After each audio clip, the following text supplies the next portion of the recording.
All right, so I've been building a project management system for content for 687 days, and this is what happened in week 98. So straight into it, family business. If your mom's not running your accounting, are you even running a real business? This week I spoke with Shane Delaney and his marketing team from Temper Group about their content workflows, and they're a leading Australian supplier of baking goods for baking good baked goods.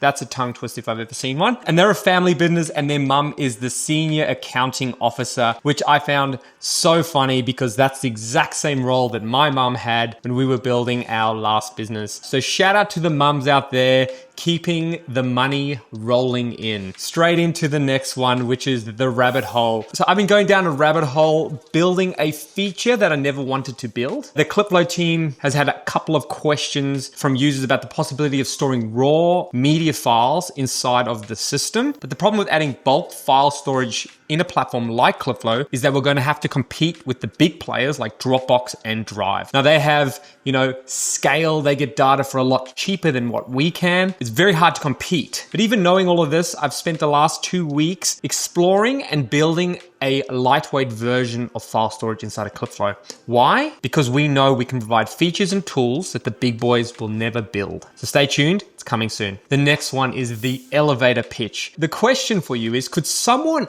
else demo your app in an elevator and land the sale? Frank recently had the opportunity to sit down with an extremely big creator for a new podcast episode. And after the episode, Frank told me he had about 56 seconds to show him Clipflow. Shout out to you, Franco, for taking the time and looking after the lads. But my biggest concern in the week that was prior was that Frank and his team don't really use Clipflow yet. So I had to give him a crash course on what the core features of Clipflow were about 5 minutes before the meeting. But thankfully, after working with so many users, we really understand the core problems Clipflow solves and the standout features like media review and task lists. So it was simple to give Frank a high-level overview of what Clipflow does so that he could go and sell it on our behalf. Now, this is really important. It highlights the importance of solving one problem and keeping your application simple. In the end of the day, you want people to be able to refer your product. They're going to need to be able to explain it to their friends quickly, easily, and simply. So if you're not doing that,